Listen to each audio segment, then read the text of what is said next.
Bienvenidos a este episodio sobre sabiduría antigua y filosofía. Hoy exploraremos un pasaje del Tao Te Ching de Lao Tzu, el capítulo 8. Acercamiento al Tao. Este pasaje del Tao Te Ching nos invita a reflexionar sobre nuestra forma de vivir y de meditar. Nos muestra que el camino no es la lucha ni la resistencia, sino la aceptación y la fluidez. Nos enseña que como el agua debemos ser flexibles, humildes y ecuánimes. En cada respiración, en cada instante de meditación, podemos recordar estas enseñanzas. Observar sin juzgar, soltar sin miedo, fluir sin resistencia. Porque al final, la verdadera sabiduría es ser como el agua. Pasaje. La suprema bondad es como el agua. El agua es buena y útil. A los 10.000 seres por igual. No tiene preferencias por ninguno. Es especial, fluye en sitios que los hombres suelen rechazar, al igual que sucede con el Tao. Por eso, estar cerca del Tao implica que al escoger tu morada has de saber cómo no apartarte de la tierra. Al cultivar tu mente has de saber cómo bucear en las profundidades ocultas. Al tratar con los demás has de saber ser amable y bondadoso. Al hablar has de saber medir tus palabras.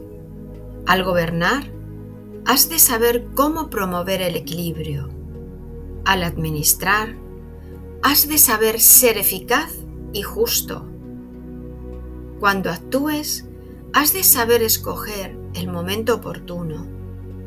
El sabio que consiente en ello no rivaliza con los demás y por lo tanto no se equivoca. Explicación del pasaje. La suprema bondad es como el agua. Esta frase aparentemente simple encierra una enseñanza profunda.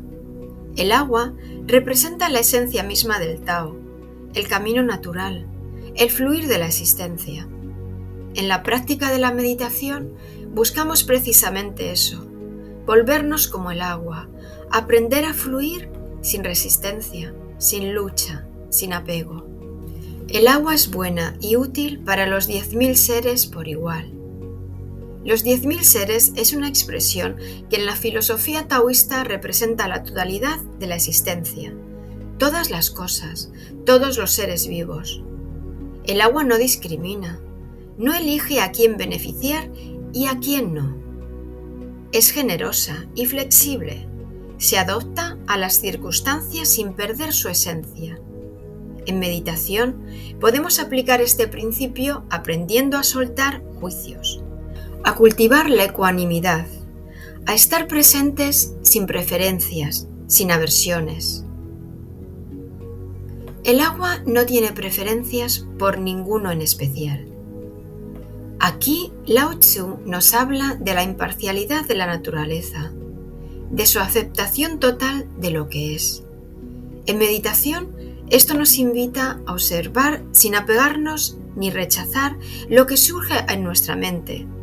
Los pensamientos vienen y van, las emociones aparecen y desaparecen, como olas en la superficie de un lago.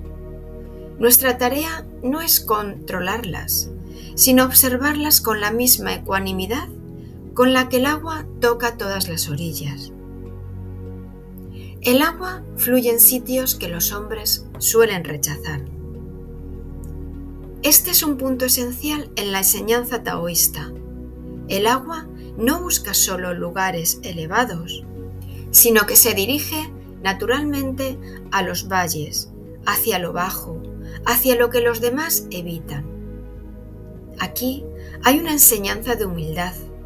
En la meditación también descendemos a los rincones más oscuros de nuestra mente, a los espacios que solemos evitar en la vida cotidiana. Nos sumergimos en nuestro interior sin miedo, con la aceptación de que solo explorando las profundidades, podemos encontrar la verdadera paz. Al escoger tu morada, has de saber cómo no apartarte de la tierra. Aquí se nos recuerda que nuestra existencia está conectada con lo natural.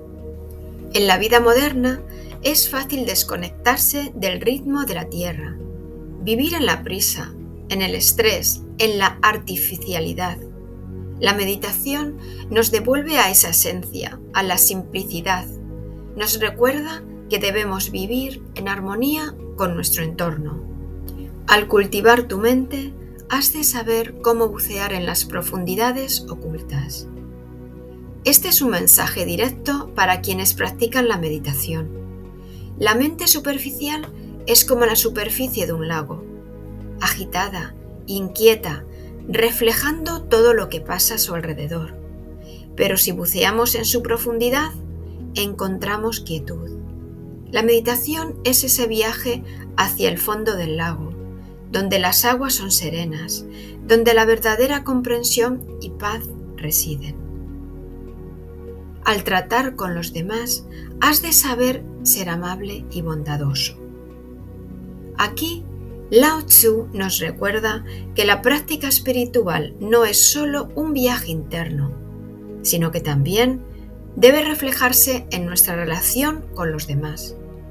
La meditación nos ayuda a cultivar la compasión, a entender que todos estamos en este mismo flujo de la existencia. La verdadera sabiduría no se demuestra con palabras, sino con la manera en que tratamos a quienes nos rodean.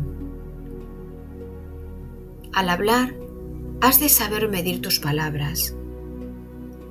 En el silencio de la meditación aprendemos que muchas palabras son innecesarias. Nos damos cuenta de cómo el lenguaje puede ser un vehículo de armonía o de conflicto. Al hablar con conciencia, nuestras palabras se vuelven más certeras, más serenas, más alineadas con la verdad. Al gobernar, has de saber cómo promover el equilibrio. Aquí, gobernar no se refiere solo a los líderes políticos, sino a la manera en que cada uno gobierna su propia vida. ¿Cómo administramos nuestras emociones? ¿Cómo tomamos nuestras decisiones? La meditación nos ayuda a encontrar equilibrio, a no dejarnos arrastrar por impulsos o emociones pasajeras. Al administrar, has de saber ser eficaz y justo. Ya sea en el trabajo, en las relaciones o en cualquier aspecto de la vida, la sabiduría consiste en actuar con justicia y eficiencia. La mente meditativa es clara y precisa, no se deja llevar por distracciones ni por deseos innecesarios. Cuando actúes, has de saber escoger el momento oportuno. Este es un principio fundamental del Tao. No se trata de forzar las cosas, sino de actuar en armonía con el flujo natural. La meditación nos enseña a esperar, a reconocer cuándo es el momento adecuado para actuar. La competencia surge del ego, de la necesidad de demostrar superioridad. Pero el agua no compite con la roca, simplemente la rodea y la transforma con el tiempo. La verdadera sabiduría no busca imponerse, sino integrarse al flujo natural de la existencia. Gracias por acompañarnos hoy en este capítulo sobre sabiduría antigua y filosofía.